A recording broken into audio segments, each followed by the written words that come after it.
Morning बच्चों, आज के ईवीएस की वीडियो में हम एक्सरसाइज सी और एक्सरसाइज डी को सॉल्व करेंगे। लेट मी टेल यू, हमारा जो चैप्टर था वो था चैप्टर नंबर 6 और जिसका नाम था living and non living things. Chapter को हमने पढ़ लिया है ना, और उसके बहुत सारी एक्सरसाइजेस सॉल्व भी कर ली हैं, लेकिन आज हमारी कुछ एक्सरसाइजेस जो हैं वो रिमेनिंग हैं जिन्हें हम कंप्लीट करेंगे। तो चलिए स्टार्ट करते हैं एक्सरसाइज सी से। ओके बच्चों, देखिए एक्सरसाइज सी में क्या है, give any 2 examples for each. नीचे जो भी दिया है उसको पढ़कर आपको उसके 2 एग्जाम्पल्स लिखने हैं। इजी है आपके लिए। देखिए पहला जो क्वेश्चन है वो क्या है, कार्निवोर्स ऑफ लार्ज साइज। सबसे पहले हम रिवाइज करते हैं, कार्निवोर्स क्या होते हैं। कार्निवोर्स ऐसे जानवर होते हैं जो मांस खाते हैं। मांस खाने वाले जानवरों को हम कार्निवोर्स कहते हैं। तो अब आपको ऐसे कार्निवोर्स के नाम लिखने हैं जो साइज में लार्ज होते हैं, मतलब जिनका साइज बहुत बड़ा होता है। जैसे 2 एग्जाम्पल हो जाते हैं हमारे, एक टाइगर और दूसरा लॉयन। ये बहुत बड़े कार्निवोर हैं और ये साइज में भी बड़े होते हैं। ठीक है बच्चों। सेकेंड आपका क्वेश्चन है हर्बीवोर्स ऑफ स्मॉल साइज। तो हर्बीवोर्स क्या होते हैं, ऐसे जानवर जिनका पेट पौधों से भरता है, मतलब जो पौधे खाते हैं उन्हें हम हर्बीवोर्स कहते हैं।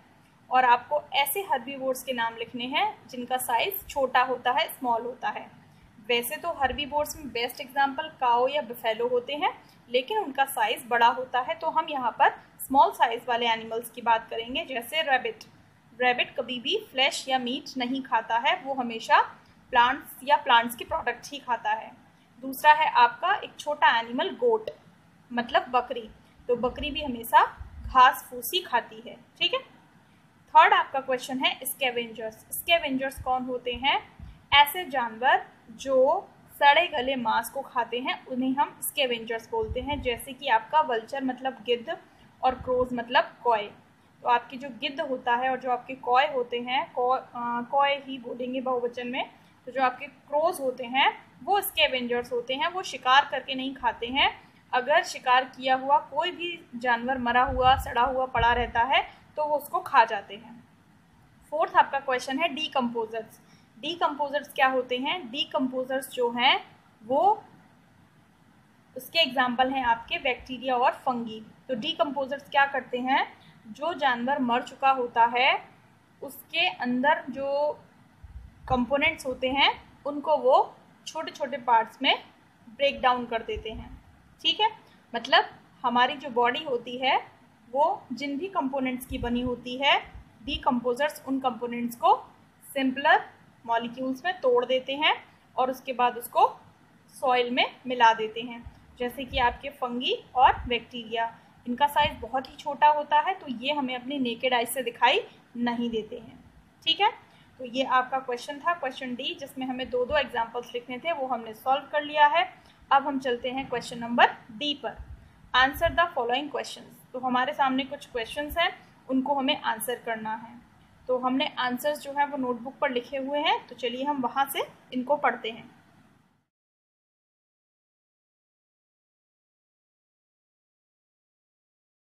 तो बच्चों ये है आपका पहला question, name some living and non living components of our environment. ठीक है, तो हमने जैसे क्वेश्चन नंबर 1 डाला हुआ है और उसको ब्लैक पेन से लिखा हुआ है, तो आपको भी अपनी नोटबुक में बिल्कुल इसी तरह से लिखना है। आंसर मैंने ब्लू पेन से लिखे हुए हैं, बट आप आंसर को पेंसिल से लिखेंगे और जितनी भी हेडिंग्स हैं उनको आप ब्लैक पेन से ही डालेंगे। ठीक है, तो क्या करना है हमें फर्स्ट क्वेश्चन में, हमारा जो एनवायरनमेंट होता है बच्चों वो 2 प्रकार के कंपोनेंट से मिलकर बना होता है, एक लिविंग कंपोनेंट और एक नॉन लिविंग कंपोनेंट। तो आपको कुछ लिविंग कंपोनेंट और कुछ नॉन लिविंग कंपोनेंट्स के नाम बताने हैं। ठीक है, तो लिविंग कंपोनेंट को हम बायोटिक कंपोनेंट्स भी बोलते हैं और नॉन लिविंग कंपोनेंट्स को हम अबायोटिक कंपोनेंट्स भी बोल सकते हैं। जिन बच्चों को अभी समझ में नहीं आ रहा है, इसका मतलब वो चैप्टर भूल चुके हैं शायद, तो आप सभी चैप्टर को एक बार रिवाइज कर लीजिएगा, वीडियो को एक बार फिर से देख लीजिएगा। ठीक है, तो इसका आंसर क्या है, सबसे पहले हमने हेडिंग डाली लिविंग कंपोनेंट, क्योंकि हमें यहाँ पर लिविंग और नॉन लिविंग कंपोनेंट के क्या लिखने हैं बच्चों, नाम लिखने हैं, कुछ नेम लिखने हैं।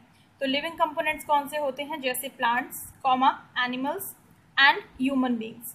तो plants, animals and human beings जो है वो लिविंग कंपोनेंट्स होते हैं, तो उनको हमने यहाँ पर राइट डाउन कर दिया है। अब जो हमारी नेक्स्ट हेडिंग है वो क्या है, नॉन लिविंग कंपोनेंट्स। तो नॉन लिविंग कंपोनेंट्स बहुत सारे होते हैं, तो हमने यहाँ पर कुछ ही लिखे हैं, जैसे air, water, land and the sun. इसके अलावा आपके नेचुरल रिसोर्सेज या और भी तमाम ऐसी चीज़ें जिनमें लाइफ नहीं होती है, उन्हें आप नॉन लिविंग कंपोनेंट्स में लिख सकते हैं। तो ये है बच्चों इस क्वेश्चन का आंसर। चलिए अब हम सेकंड क्वेश्चन का आंसर देखते हैं। क्वेश्चन नंबर 2 क्या है, how are plants different from animals. How मतलब कैसे, प्लांट्स, डिफरेंट मतलब अलग होते हैं, फ्रॉम एनिमल्स मतलब जानवरों से। ऐसी कौन सी बातें हैं जो प्लांट्स को जानवरों से अलग करती हैं, या प्लांट्स जानवरों से किस प्रकार अलग होते हैं। इसका आंसर हमें अपनी नोटबुक में लिखना है। तो देखिए, सबसे पहले आंसर लिखने के लिए जो फर्स्ट लाइन होती है ना, उसको तो हम क्वेश्चन में से ही ले लेते हैं। कैसे, हमने लिखा प्लांट्स, ठीक, सब्जेक्ट से स्टार्ट करेंगे ना, प्लांट्स, उसके बाद हमने ली वर्ब यहाँ पर जो आपकी हेल्पिंग वर्ब है वो है आर, तो आर से शुरू करेंगे। तो प्लांट्स आर, फिर क्वेश्चन में से ले लिया different from animals. Plants are different from animals in many ways. In many ways का मतलब क्या हुआ, कई तरीकों में। प्लांट्स एनिमल्स से डिफरेंट होते हैं कई तरीकों से। बहुत सारी ऐसी चीज़ें हैं जो प्लांट्स को एनिमल्स से क्या कर देती हैं, अलग बना देती हैं। ठीक है, तो ऐसे तो बहुत सारी चीज़ें होती हैं, हम बहुत सारी लिखेंगे तो आंसर तो बहुत लेंथी हो जाएगा। तो हमने इसमें केवल 2 ही बातें इंक्लूड की हैं। देखिए, फर्स्ट क्या है, plants are fixed to the soil.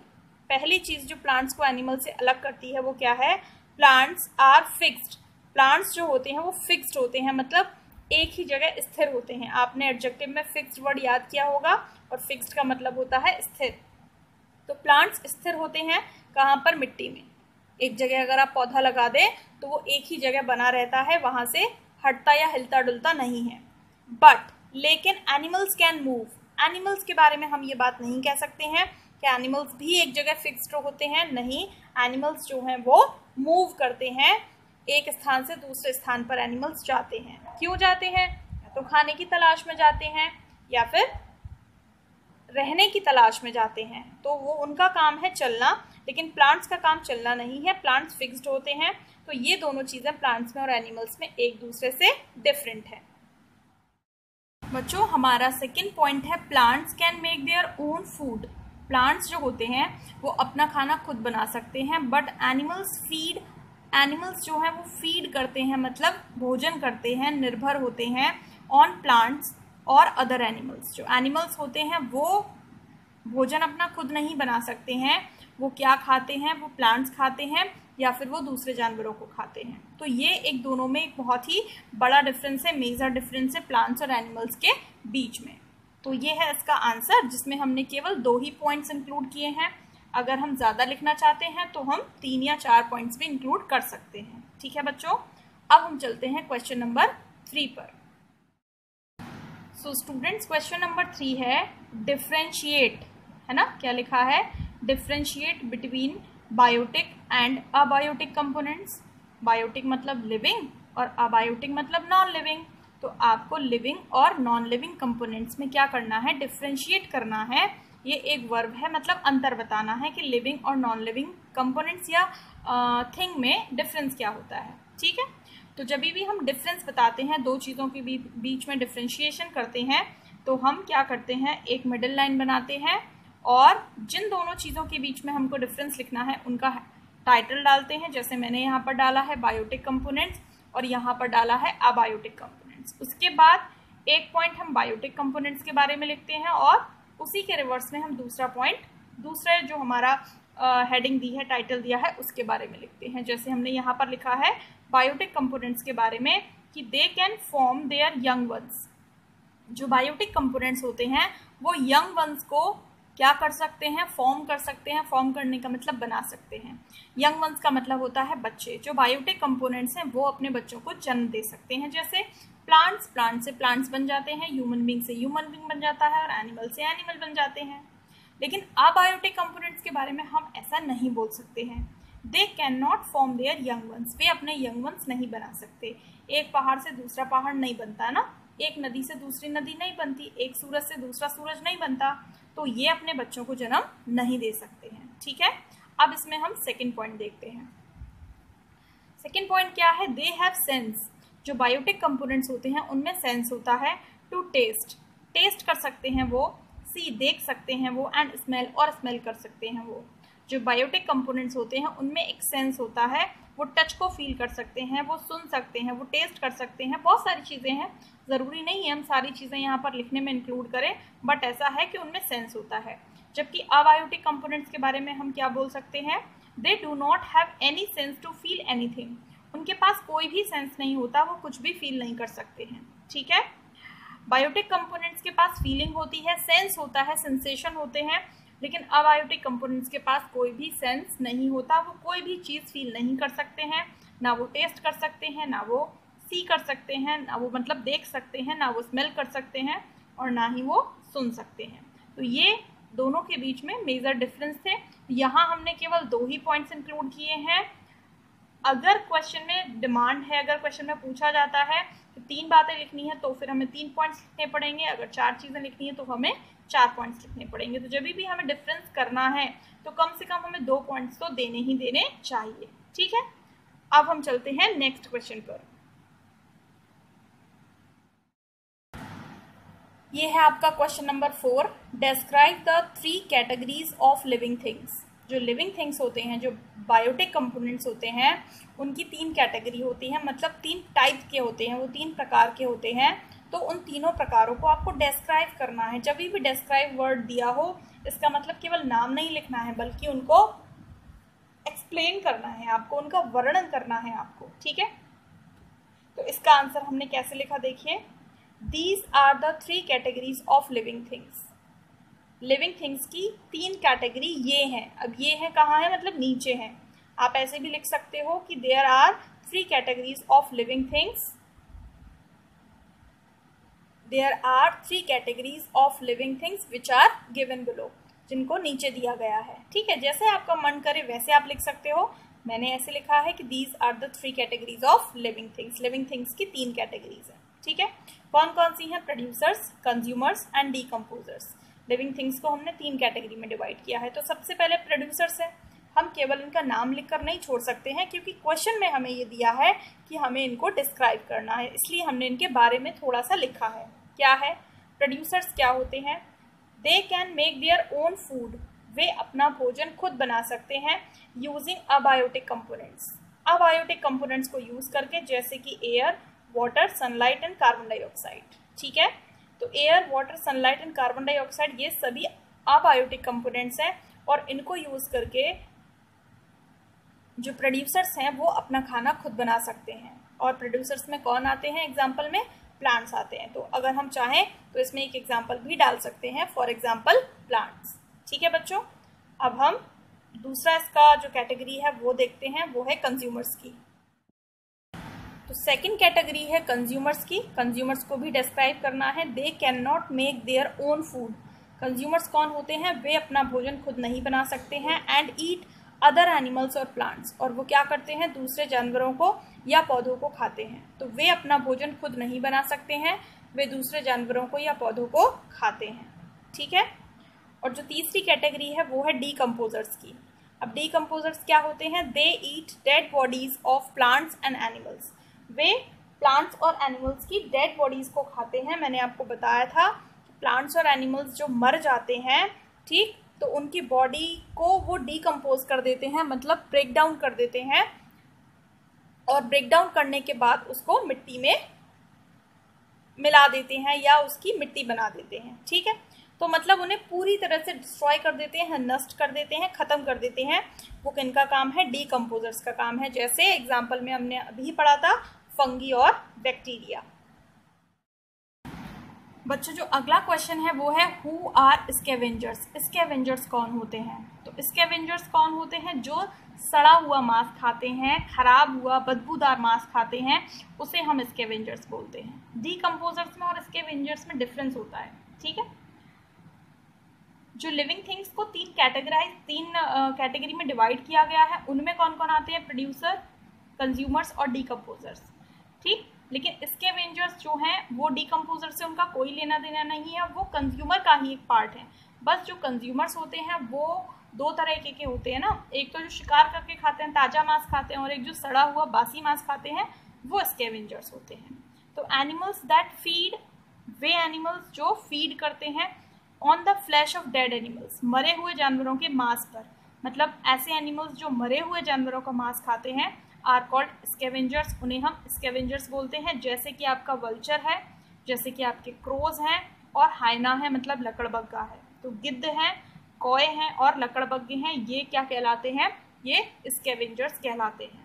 ठीक है, तो ये आंसर आपको इस तरह से लिखना है।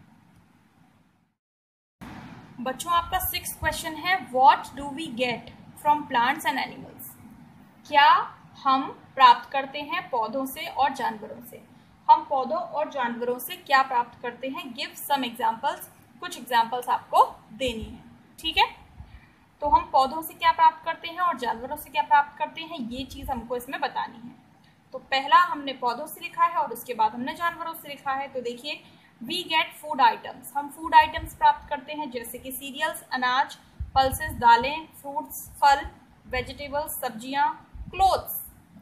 अब यहाँ पर डिफरेंट चीज़ आ गई। तो हम फूड आइटम्स जैसे कि cereals, pulses, fruits and vegetables, उसके बाद क्लोथ्स। अब क्लोथ्स हमें डायरेक्ट नहीं मिलते, हमें कॉटन मिलता है ना प्लांट से, उसके लिए हमने लिख दिया है क्लोथ्स। फ्यूल, हमें ईंधन मिलता है, हमें कोयला, पेट्रोल, ये भी हमें प्लांट से ही मिलते हैं।